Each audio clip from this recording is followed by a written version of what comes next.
some protesters. Now, the groups were, was it Jewish Voice for Peace? Jewish Voice for Peace. Not in our name? If Not Now, If I Not think, Now, and right. DSA branch. And DSA. So these three groups, which are these like lefty groups, by the way, they believe in nonviolence. That's they stand on that. That's what they say they believe in, right? They went to the DNC headquarters in Washington, D.C., and they did the most standard example you would ever see of a peaceful, 100% nonviolent protest. And then I'll let you take it over from here and lay out for everybody what happened. This is astonishing. Yeah, so there was a DCCC fundraiser going on inside, which I believe they knew that was happening. And so their goal was to block the entrance. They were sort of arm in arm, singing, candlelight vigil. This was the scene as it was unfolding.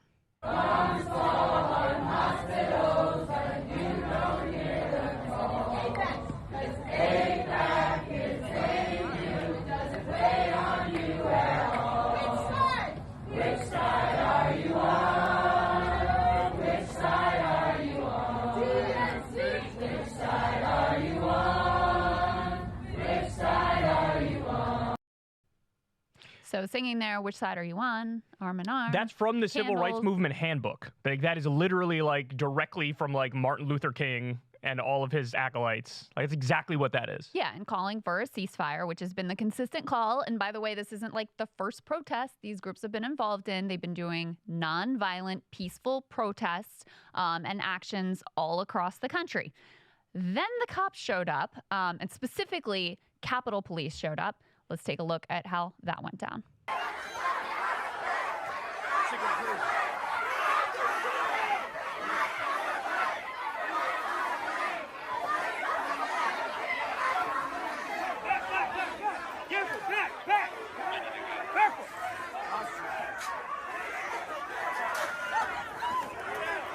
Oh shit! Someone just got thrown. People getting thrown down the stairs.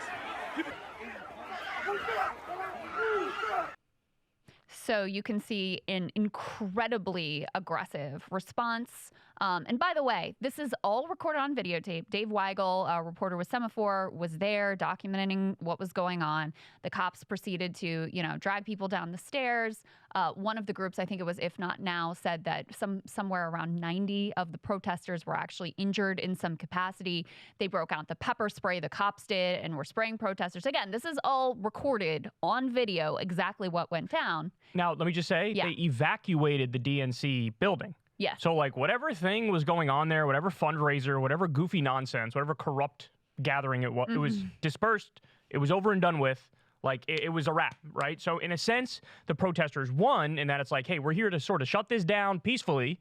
That's exactly what they did. We're here to make you uncomfortable. We're Exactly. here to make you face the fact that, first of all, the slaughter is ongoing and you're doing nothing about it. Second of all, you've got 80% of Democrats, the people you are supposed to represent, who want a ceasefire, and the overwhelming majority of you are standing staunchly against that. And so, 68% of the country, by the way. Yes, that's agrees. right. A Ceasefire. majority of Republicans support 55% of Republicans, a that's right. ceasefire right now. So that was, that's the goal of the protest, to make power uncomfortable. And as I said, you can see on the video the overwhelming, brutal response of the Capitol Police.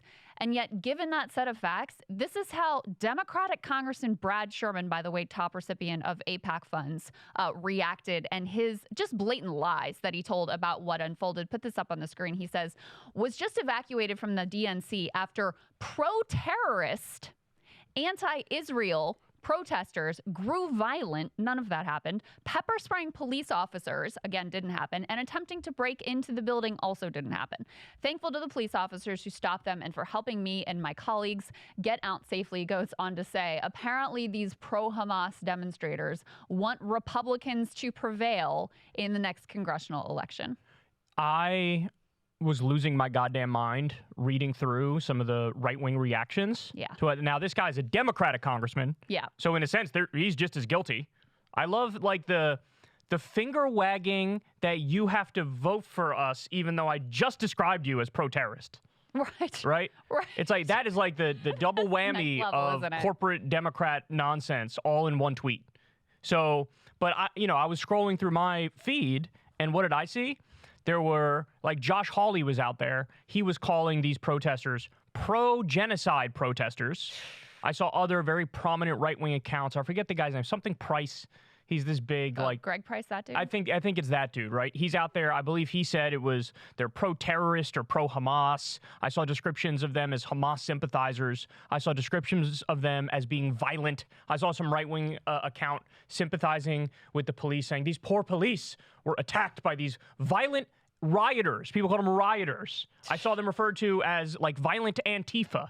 Like every negative label you could think of, they threw it at these protesters. And what's astonishing to me is, like, you couldn't draw up on paper a more platonic ideal of a scenario of perfectly peaceful protest in the spirit of the civil rights movement. Yeah. That is as nonviolent can be. And it reminds me of, remember those cartoons that described Martin Luther King as violent? There was like this cartoon of him standing there saying, we're going to be back again tomorrow for a peaceful protest. And then you see like the city burning behind him. And that was the attempt of the right and the pro-segregationists at the time to say, like, this isn't nonviolent. This is actually very violent, and we're blaming you for violence. Well, now in retrospect, everybody looks at that and they were like, of course MLK wasn't violent. He was staunchly committed to nonviolence. And that's exactly what's happening with these protesters. They could not have done it more perfectly. Oftentimes, I'm very critical of activists and protesters because I feel like, oh, they're not doing, they're giving optical wins to the other side, or they're not targeting the right entity when they're protesting and they're misfiring. I've been very critical of many activists on many issues. But when I look at this, they did it by the letter, absolutely perfectly, and they get relentlessly smeared. And the fact that we live in like this postmodern fantasy world where people just make up their own truth. It's not like the truth. It's like, this is my truth, that they're pro-Hamas terrorists or whatever, terrorist sympathizers or whatever. And then they run with it. And then the narrative spreads where it dominates like 50% of the conversation, to the point where mainstream media outlets are reporting some, parroting some of the claims that they're saying. Democratic Congress people are doing it. Yep. And they make it like even best case scenario for us now is like, oh, it's a both sides thing, and it's like, no, at no part was this, the anti-protesters were correct. At no point, like, this is clearly one side is just right, doing the right thing, standing up for the moral position, doing it in an intelligent way, and they still get relentlessly smeared, which means, what's the logical conclusion to that? Shut up and accept the fact that, tens of thousands of innocent civilians are being killed, and the U.S. is going to support that. And if you make a peep against it, you love terrorists or you love Hamas. Yep, that's right. That's exactly right. And CNN played a key role in this. They immediately had Brad Sherman, the guy I mentioned before, on to tell his fanciful, recount how they were supposedly storming the building. Didn't happen. Pepper spraying cops didn't happen, et cetera, et cetera. And this is aired uncritically. And so when Abby Phillips, the journalist, I use that term loosely, she's also the one you'll recall who's implicated in the whole Elizabeth Warren accusing Bernie of being a sexist. She was the quote-unquote journalist on that case too. So that lady. Anyway, so this morning she puts out a tweet where she's like, well, what Brad Sherman was saying here wasn't confirmed last night, but now the cops have confirmed that. Here's the tweet the U.S. Capitol Police put out. I think they have this, guys. Throw this up. Tonight, 6 officers were treated for injuries ranging from minor cuts to being pepper sprayed. Is this not the tweet that they have? To being punched. I'm not sure. Oh, okay. One person has been arrested for assault on an officer. We appreciate our officers who kept these illegal and violent protesters back and protected everyone in the area. So she's saying, oh, well, the cop said that they were violent. So we have video. Confirmed. We have video. We literally have video. There was literally journalist Dave Weigel, who was on the scene, who recorded video, who he uploaded, who said directly, Brad Sherman was wrong. They were not trying to enter the building. There was no pepper spray coming from the protesters. It was all coming from the cops. So for someone at CNN just to uncritically be like, well, the cops back up my point of view. So that's it. I'm done. I'm not even going to look at the video. It's unbelievable. I hate this cry bully shit. Where like you have the most peaceful protesters in the world asking for peace. These are like anti-war protesters who want a ceasefire and want innocent civilians to stop being killed. And you have these people who are like, we're the victims. We're the victims of these peaceful, nonviolent protesters. It's like, you're not victims. You guys are standing in solidarity with a government that's carrying out an ethnic cleansing this very moment. Like, you're not victims. It reminds me of what the Israeli government does all the time. Like, no matter what the facts are on the ground of them being the aggressor, it's always like, we're the victims! We're the victims! People are being really unfair to us. And it's like, enough. At least if you're going to take the barbaric position, own it. and be like, yes, I am in favor of the continued bombing and slaughter of innocent people. At least own it. I find the fact that the conversation is so disingenuous, that's what drives me crazy. Like, the fact that people just casually describe these protesters as pro-Hamas or pro-genocide, right, or pro-terrorist, like the violent. That's the stuff that I just can't, like, it just drives me crazy because it's just so disconnected from reality, and it makes me feel like I live in some sort of simulation where people just obscure and don't acknowledge the very obvious truth right in front of their faces. There's also, it becomes really clear that these claims of concern about anti-Semitism are very empty and only pertain to critique of Israel and not actual anti-Semitism. I mean, keep in mind, many of the protesters at this action, as have been at many of the actions, are actually Jewish. And there's some of the groups are explicitly Jewish. Yes, Jewish Voices for Peace was involved in this protest. And Not in My Name is another explicitly Jewish group that I don't think was involved in this particular protest, but has been involved in many peaceful protests. And there's an attempt to erase that there's any divergence on this view that if you are Jewish, you must be Zionist as well and completely buy into that ideology, completely buy into what it is that the Netanyahu government is doing. And I find that to be incredibly essentializing and anti-Semitic. And so, there's an element of that as well that I find so incredibly disturbing and disingenuous that they don't really care about actual instances of anti-Semitism. They certainly don't care about instances of Islamophobia. It's just an attempt to block any sort of critique of Israel and of the Israeli government's actions that our own government is aiding and abetting. Yeah, it's a power protection racket is what it is. Yeah. That's the bottom line. And it's grotesque beyond imagination. Absolutely. And I don't think that these young people, Sagar and I actually had this debate on Breaking Points, like what kind of a lasting impression this leaves on young people. And he was of the opinion of they'll move on.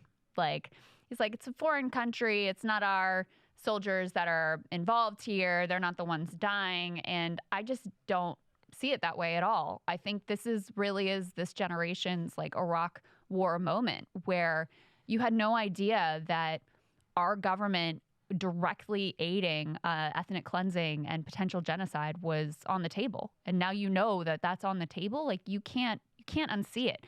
And you can't unsee the treatment at, the supposed, the saviors of democracy and the ones that are supposed to be so good and enlightened and care about human rights. Your treatment at the hands of those people, I don't think that's something that you can ever put back in place or ever unsee. And it's also strategically idiotic because Democrats are just, at this point, begging for the young people not to vote for them. Yeah, that's what right. it is. It's like, even from just a raw politics perspective, strategic perspective, for the love of God, you have to at least pretend to give a shit about young people's concerns.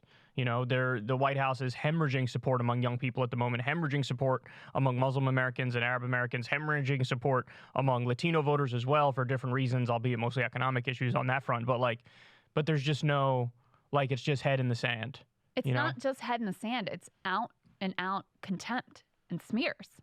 Right. I mean, you had Karine Jean-Pierre from the White House podium saying that calling for a ceasefire is repugnant.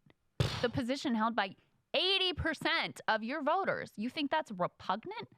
Allowing the censure vote and some Democrats voting to censure Rashida Tlaib, the one Palestinian American who has been incredibly courageous and has always made it clear that she is horrified by the loss of Israeli life as well. You're going to censure her because you read something into, the River to the Sea chant, and that's your priority over, the actual horrors unfolding in Gaza? I don't think that's something you forget. I really don't. That's right. All right. Well, this is a pathetic story, and much love to all the protesters who went out there and were brave and put their bodies on the line and got relentlessly smeared in the process. I want all of these politicians who are enabling these atrocities that are being committed with our tax dollars in Israel, by Israel in Gaza.